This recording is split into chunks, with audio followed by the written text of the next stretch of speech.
Aqui com a gente ao vivo, o médico Alexandre Brito. Doutor, bom dia, bem-vindo. O nome é complicado, difícil, mas é muito comum. O que é então, doutor, essa neuropatia autonômica cardíaca? Bem-vindo. Muito bom dia, é um prazer estar aqui de novo, mais um tema, vamos dizer, de utilidade pública, né? Primeiro, para entendermos a NAC, né?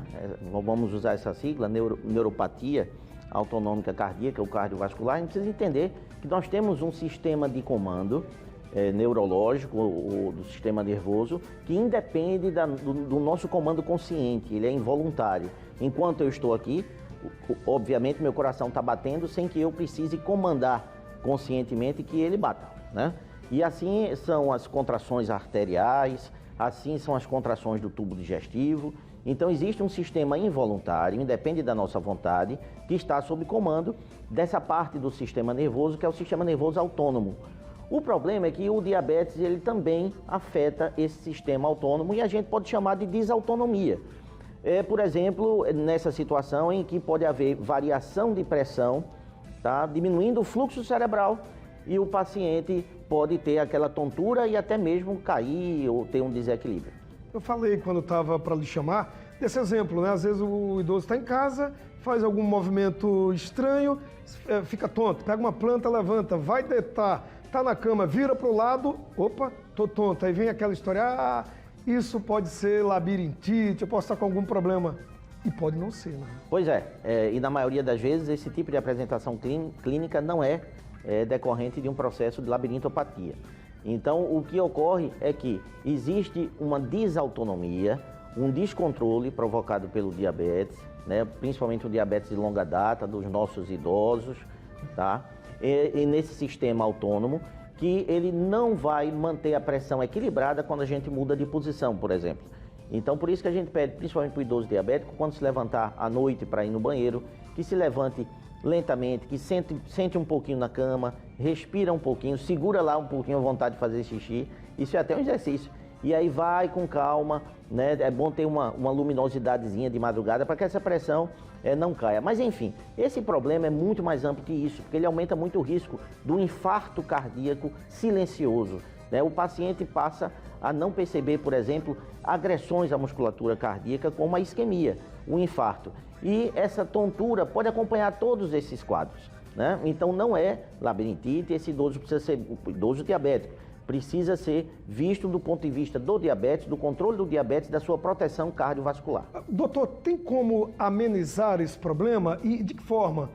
Exercício, outra coisa, como minimizar os problemas aí dessa neuropatia, dessas tonturas, para quem tem principalmente diabetes? Na verdade, isso deve começar na primeira consulta do paciente diabético. Então, se a gente consulta um paciente diabético pela primeira vez, isso diabetes tipo 2, né? Esse diabetes que não começa com insulina, que é por medicação oral e é mais no adulto. Então, paciente com diabetes tipo 2 que se consulta pela primeira vez para cuidar do diabetes, tem uma lista de procedimentos diagnósticos de triagem que ele precisa cumprir.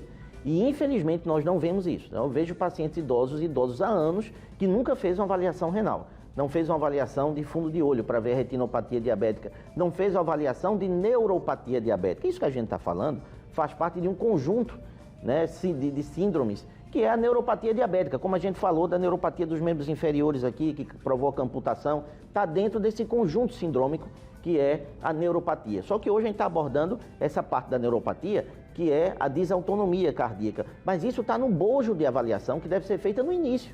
Quando a gente avalia, diagnostica precocemente, a gente tem condições de fazer um bom controle glicêmico do diabetes preventivo, tá? E isso faz com que se previna, assim, de maneira significativa, essas grandes complicações do diabetes. O exercício físico pode ajudar? O exercício físico ajuda em tudo no paciente diabético. E que exercício seria, doutor? Caminhada, musculação? Sempre recomendamos hoje a mistura do que se chamava muito antes de aeróbico e anaeróbico, exercício resistido. E no caso do idoso, o exercício muscular, o exercício resistido deve predominar. O exercício resistido seria... Para massa muscular, preservação de massa muscular, né? Então o idoso carece muito disso. E para os mais jovens é bom ter uma reserva muscular, envelhecer com essa reserva muscular, para que quando chegue lá, chegue com essa poupança. Doutor, o senhor está lá todo dia no seu consultório, na sua luta. Os pacientes diabéticos, eles, em muitos casos, eles brincam e subestimam a doença que é tão grave, tão séria. Você perde membros, você vive mal, se não cuida, porque é uma doença tratável, a gente sabe que não é fácil ter diabetes, mas é uma doença tratável. A gente subestima o diabetes? Muito. Banaliza, subestima, e a falta de conhecimento, somado à desinformação, é muito grande.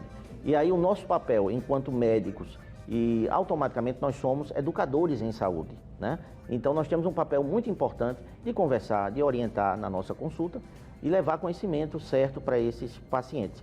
Veja, nós estamos falando aqui de uma pontinha de uma grande síndrome que pode ser confundido com um diagnóstico muito frequente nos idosos, que é a labirintopatia, labirintite. Ela é frequente nos idosos, não é? O próprio diabetes pode provocar, sim, piorar um quadro de labirintite, né? Aumenta colesterol, aumenta a glicose, mas só que existe um diagnóstico diferencial que é importantíssimo, que é essa desautonomia cardíaca que leva a infarto, pode levar a complicações, outras complicações cardiovasculares, né? O risco de queda, AVC. Então ele está associado a todas essas outras patologias e não é muito falado, né?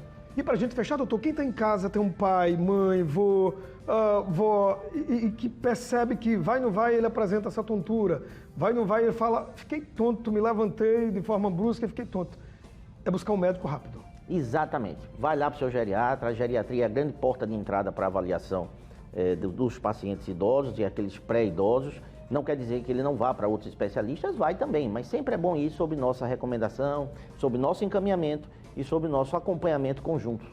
Doutor, muito obrigado e até semana que vem, tá? Muito obrigado, um abraço a todos. O senhor nem deu um gole no café, rapaz. Eu começo a falar, né? Agora o senhor pode tomar o café à vontade. À vontade. Até semana que vem, doutor. Um abraço a todos. Tudo de bom, valeu.